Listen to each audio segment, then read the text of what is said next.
Hello વિદ્યાર્થી મિત્રો, આજે આપણે તારીખ 21/9/2024ના ગુજરાતી વિષય ધોરણ 3માં જે સામયિક મૂલ્યાંકન કસોટી લેવાઈ હતી તેનું સંપૂર્ણ સોલ્યુશન જોઈશું. બરાબર. પહેલું જ એક છે કે પ્રશ્ન 1 ઉદાહરણ મુજબ ખાલી જગ્યા કૌંસમાં યોગ્ય શબ્દ મૂકી ખાલી જગ્યા પૂરો.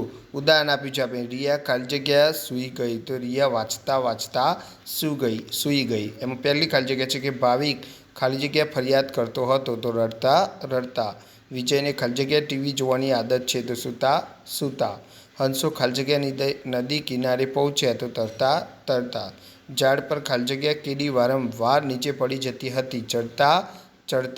ખાલી જગ્યા લોકોની ભીડ જમા થઈ ગઈ તો ધીમે ધીમે. પછી વિભાગ 2 જોઈએ કે રીમા માટીમાંથી રમકડું ખાલી જગ્યા ગીત ગાતી હતી તો જવાબ બનાવતા. દાદાજીએ જમતા પહેલાં સૌને કહ્યું ખાલી જગ્યા કોઈએ વાતચીત કરવી નહીં તો જમતા. વાંદરાઓનું ટોળું ખાલી જગ્યા ગામની નજીક આવી પહોંચ્યું. કૂદતું આવશે. મમ્મીએ ભજીયા ખાલી જગ્યા મને વાર્તા સંભળાવી તો ભજીયા તળતા આવે. ભમરા ખાલી જગ્યા ફૂલની પાંખડીઓ પર આવીને બેસી ગયા તો જવાબ આવશે ઉડતા. પ્રશ્ન વિભાગ 3 છે કે ખટખટ ઝાડની ડાળ પર ખાલી જગ્યા ફળ ખાતો હતો તો કૂદતા. બગીચાના ફૂલો ખાલી જગ્યા માડી કાકાને બપોરે થઈ જતી તો જવાબ આવશે વીનતા. અભિનય ખાલી જગ્યા સૌ હસી પડ્યા તો કરતા. રીંછ ખાલી જગ્યા મધપુડા સુધી પહોંચી ગઈ તો સૂંઘતા. બોધ રાજા ખાલી જગ્યા હોપી ગયા તો દોડતા. હવે પ્રશ્ન 2 છે કે કૌંસમાંથી યોગ્ય વિકલ્પ પસંદ કરી ખાલી જગ્યા પૂરો. એમાં વિભાગ 1 છે. એમાં પહેલું જ છે કે દોડતા દોડતા પડી જવાય અને વાગે ત્યારે રડવું આવે. પછી છે પપ્પા મેળામાં લઈ જાય તો મજા પડી જાય. ત્રીજું છે મિત્ર તરફથી અચાનક ભેટ મળે ત્યારે ખુશ થવાય. દવા મેં મોઢામાં મૂકી કે તરત જ બોલી જવાય કેટલી કડવી. તને ખબર છે દરિયામાં ચાલતું જહાજ તો આપણા ગામ જેટલું મોટું હોય છે, કેવું અચરજ. હવે વિભાગ 2 છે. બરાબર. રસ્તા ઉપરથી જતી વખતે અચાનક બાજુમાંથી ઝડપથી ગાડી જાય તો ડરી જવાય. બિલાડીનું નાનકડું બચ્ચું વાડામાં ફસાઈ ગયું એટલે મ્યાઉ મ્યાઉ કરીને રડવા લાગ્યું. મારું ગમતું રમકડું કોઈ તોડી નાખે તો મને ગુસ્સો આવે. વરસાદને લીધે મને બહાર રમવા જવા ના મળ્યું એટલે મને દુઃખ થયું. શુભમનનો પહેલો નંબર આવતા મમ્મી બોલી મારો દીકરો કેટલો હોશિયાર. વિભાગ 3 છે હવે કે રૂ હાથમાં પકડતા જ રમા બોલી કેટલું પોચું. મારા બા તો મંદિરમાં આંખો બંધ કરીને બેઠેલા છે, એકદમ શાંત. ઘરે કોઈ મહેમાન આવે ને દીપુ રૂમમાં સંતાઈ જાય બહુ જ શરમાળ. મને સ્ટેજ પર બોલવામાં ડર લાગતો હતો પણ એકવાર બોલે તો લાગ્યું કે કેટલું સહેલું. અબ્દુલ બધાને ગમતો કેમ કે તે બધાનું કામ દોડીને કરી આપતો. કેટલો કામગરો. પ્રશ્ન 3 છે કે સાચો વિકલ્પ પસંદ કરી જવાબ આપો. કે લીમડો તોડતી વખતે ઈવાને મમ્મીએ ધ્યાનમાં રાખવાનું કેમ કહ્યું? કારણ કે પાંદડા ઉપર ઈંડા ચોંટેલા હોય. પતંગિયું બનવા માટેનો કયો ઘટનાક્રમ સાચો છે? પહેલાં ઈંડું, પછી ઈયળ, પછી કોસેટો અને પછી પતંગિયું બને છે. ઓપ્શન અ આવશે. આમાંથી કોનો ખોરાક પાંદડા છે? તો ઈયળ આવશે. બાળક શંખલાને છીપલાઓ ભેગા કરવા ક્યાં જશે? નદી કિનારે. એક્સપ્રેસ ડોગીના મોંમાં પાણી કેમ આવ્યું? સસલું જોઈને. કાનમાં જતાં જ આગળા કેવા બની જાય છે? તોફાની. દીજે અઠવાડિયા પછી પતંગિયાને શું બની ગયેલું જોયું? કોસેટો. નવા કપડાં પહેર્યા હોય તેવી દેખાતી ઈયળને શું કહેશું? કોસેટો. નીચે આપેલા શબ્દમાં રમતી શબ્દ જેવો શબ્દ કયો નથી? ફરકી. વરસાદને નીચેનામાંથી કોની સાથે સંબંધ નથી? રોકેટ જોડે. ઈવાને કેવું પતંગિયું ગમી ગયું? મોટી પીળી પાંખોવાળું. અહીં ફૂલદાનીની 7 હાર છે. દરેક હારમાં 4 ફૂલ છે. તો અહીં કેટલા ફૂલ થયા? અહીં એટલે ગણતરીમાં.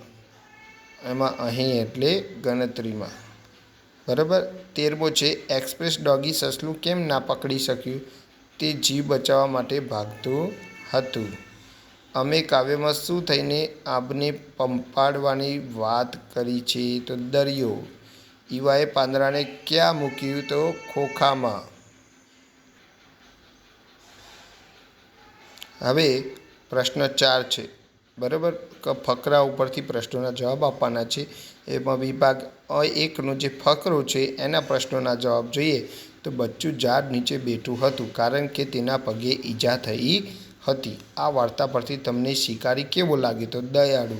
વાર્તામાં જેક કોનું નામ છે? તો વાંદરાના બચ્ચાનું. જેક કોની સાથે હળીમળીને રહેવા લાગ્યો? તો જંગલના પ્રાણીઓ સાથે. 5મો, વાંદરાનું બચ્ચું છેલ્લે ક્યાં ગયું? તો શિકારી સાથે.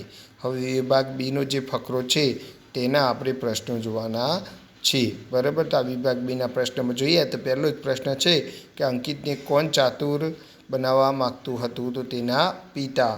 અંકિત સાથી અભિમાની બની ગયો? ચતુર હોવાથી. કોયડો ઉકેલવો એટલે ગૂંચવણ ભરેલો પ્રશ્ન ઉકેલવો. ચોથો, અંકિત શરત લગાવી બેઠો કારણ કે તેને પોતાની ચતુરાઈનું અભિમાન હતું. 5મો, અંકિતનું અભિમાન કેમ ના ટક્યું? તે પોતાની હોશિયારી બતાવી ના શક્યો. હવે આ વિભાગ 3નો ફકરો જુઓ. આ 3ના ફકરાના પ્રશ્નો આપણે જોવાના છે. તો વિભાગ 3ના ફકરાના પ્રશ્નમાં પહેલો જ પ્રશ્ન છે કે અજયભાઈના પરિવારમાં કુલ કેટલા સભ્યો હતા? 3. આશા અને અશોકને બનાવવા કોને ખૂબ મહેનત કરી? અજયભાઈએ. ભાઈ બહેનને પૈસાની જરૂર કેમ પડી? પિતાની સારવાર કરવી હતી. અજયભાઈ નીચે પડી ગયા કારણ કે તેમને ચક્કર આવ્યા. અશોક અને આશા કેમ આનંદમાં આવી ગયા? પિતાને લકવો જતો રહ્યો તેથી. હવે પ્રશ્ન 5 છે કે નીચેના શબ્દોમાંથી કયો શબ્દ અલગ છે? તો હુપાહુપ, મ્યાઉ, હોચી હોચી. તો એમાં કુહુ કુહુ અલગ છે, બરાબર. પછી બીજામાં જોઈએ તો અજગર અજગર અલગ છે. ત્રીજામાં જોઈએ તો ચકલી બચ્ચો અલગ છે. ચોથામાં જોઈએ તો ઉદાહરણ મુજબ શબ્દ રચના કરો. કટ તો કટકટ અને થર તો થરથર. આપેલા વાક્યમાંથી ખોટો શબ્દ શોધીને લખો. તો ચરણ સાચો છે ને ચલન ખોટો છે. આપણે ચલન ઉપર ડેશ કરીશું, બરાબર. પછી કહે છે આપેલા શબ્દમાંથી, હવે વિભાગ બી છે. વિભાગ બીના પ્રશ્નો જોઈએ કે આપેલા શબ્દમાંથી અલગ પડતો શબ્દ શોધો. તો ભાવ ભાવ આવશે. બીજું, આપેલા શબ્દ જોડમાંથી અલગ પડતી શબ્દ જોડ શોધો. તો રકાબી રકાબી આવશે. આપેલ શબ્દ જોડમાંથી અલગ પડતા શબ્દ જોડ શોધો. તો કાબર ઈંડું આવશે. અને ઉદાહરણ મુજબ શબ્દ રચના કરો. વાહ તો વાહ વાહ. ઢચુક તો ઢચુક ઢચુક. વાક્યમાંથી ખોટો શબ્દ શોધીને લખો. તો કમર એ ખોટો શબ્દ છે, એના ઉપર આપણે ડેશ લાઈન કરી દેવાની. તળાવમાં કેટલું સુંદર કમળ ખીલ્યું છે, આવે, બરાબર. વિભાગ સી છે કે આપેલા શબ્દમાંથી અલગ પડતા શબ્દોની જોડ લખો. તો ડ્રાઉન ડ્રાઉન. આપેલા શબ્દ જોડમાંથી અલગ પડતી શબ્દ જોડ શોધો. તો અલગ કમળ. આપેલા શબ્દ જોડમાંથી અલગ પડતી શબ્દ જોડ શોધો. તો બિલાડી ઈંડું આવશે. અને ચોથો પ્રશ્ન છે, છબ આપેલું છે તો છપ છપ. અને આપણને કીધું છે કચૂડનું શું આવે? તો કચૂડ કચૂડ આવે. અને 5મો પ્રશ્ન છે કે વાક્યમાંથી ખોટો શબ્દ શોધીને લખો. તો ગુણ ખોટું છે, ગુણ આવે, બરાબર, ભરીને આવે. ગુણ એટલે તો આપણે જે પરીક્ષાના માર્ક આવે ને એ આવે, બરાબર. એટલે ગુણ ખોટું છે પહેલું, એના ઉપર આપણે ડેશ લાઈન કરી દઈશું.